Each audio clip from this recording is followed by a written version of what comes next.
Thanks for watching Coin Collecting Fun, the king of hobbies and the hobby of kings. Hello. And yes, here with my good buddy Charlie. He gave me this coin, and this is a series. We're going to do another part in a series, an ongoing series, where we can learn some fun stuff. And take it away, Charlie. All right, thanks, Jer. How are you doing all? You've heard the legends of people being so detached from the electoral process that supposedly, according to legend, that they supposedly elected a dead man once.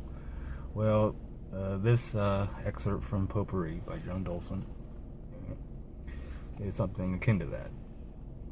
Let's have at it.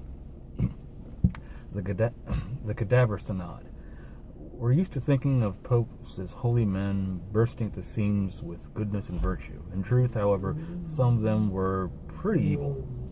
Take, for example, Pope Stephen VI.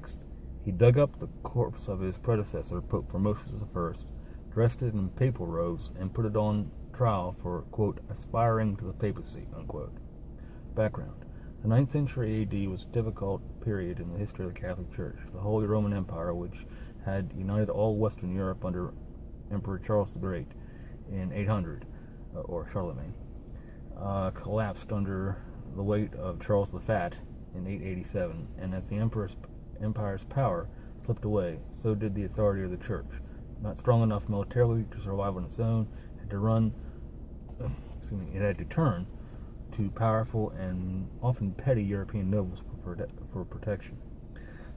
Desperate to save Rome from, quote, pagans and evil Christians, unquote, in 889, Pope Stephen V lobbied King Arnulf of the Eastern Franks to put the Eternal City under his protection.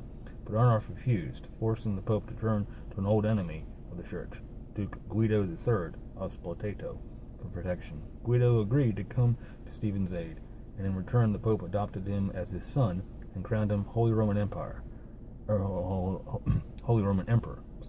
The empire, quote unquote, had disintegrated, but European rulers still coveted the title.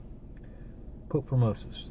Not too long afterward, Pope Stephen died, and a new pope, Formosus I, was elected to head the church. But Guido was suspicious of Formosus' loyalty, so in 892 he forced the new pope to crown an emperor a second time and proclaim his son, Lambert of Spoleto, co-emperor and heir apparent.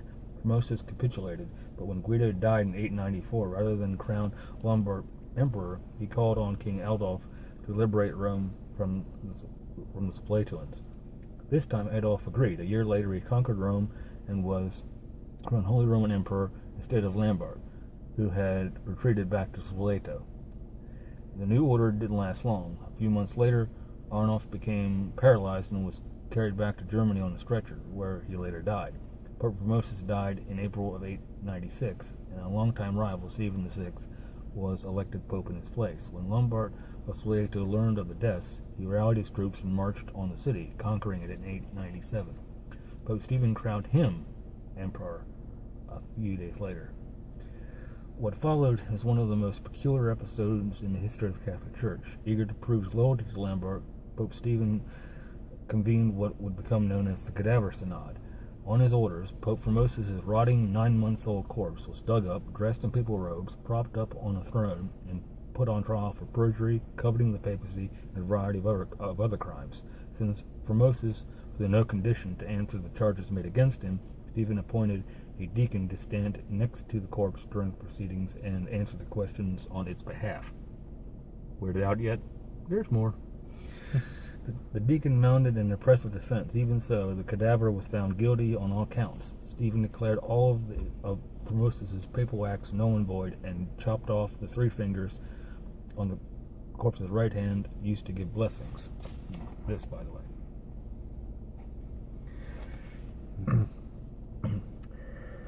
Then had the body stripped naked and dumped in a cemetery for foreigners. A few days later, he had the corpse dug up and flung into the Tiber River, where a hermit fished it out and gave it a proper burial. Stephen survived the Cadaver Synod by only a few months. While the gruesome proceedings were still in session, a strong earthquake struck Rome and destroyed the papal basilica. Taking this as a sign from God that his anger was against Stephen VI, encouraged by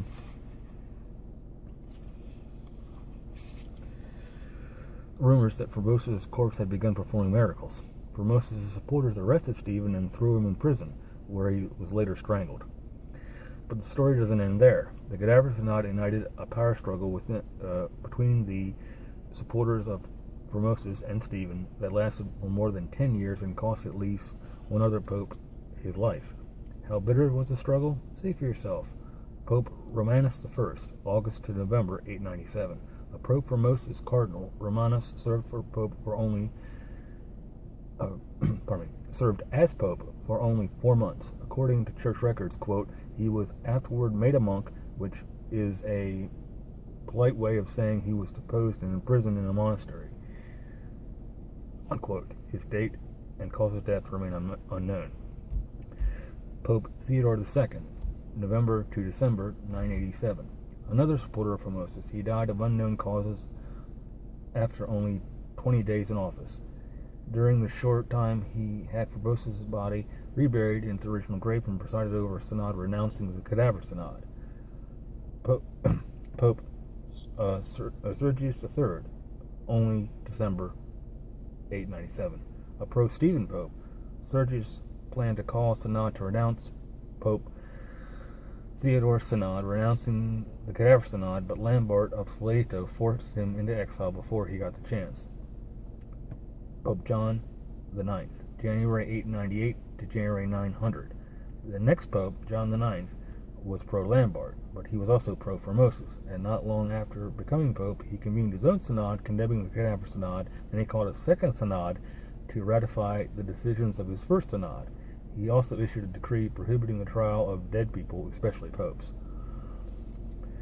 Pope Benedict IV, May 900 to August 903. Yet another Formosian Pope. Benedict called his own synod and again condemned the Cadaver Synod. He died of mysterious causes in 903.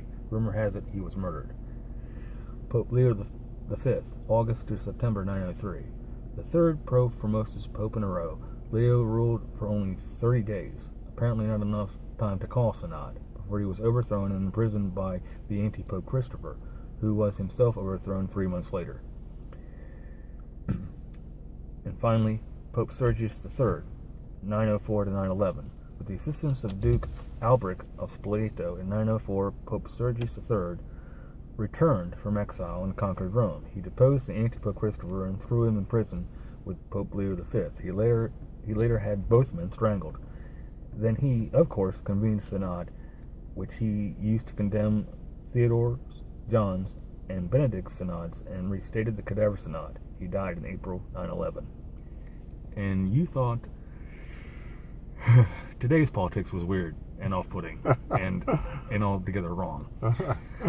They got nothing on the Catholic Church.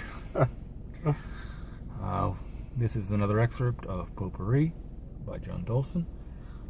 Stay tuned for more. Subscribe to Jer's channel and have a very good weekend. Thanks. Thank you so much, everyone. Bye. And have a great day. And please hit the like button and subscribe. Take care. Take care. Bye.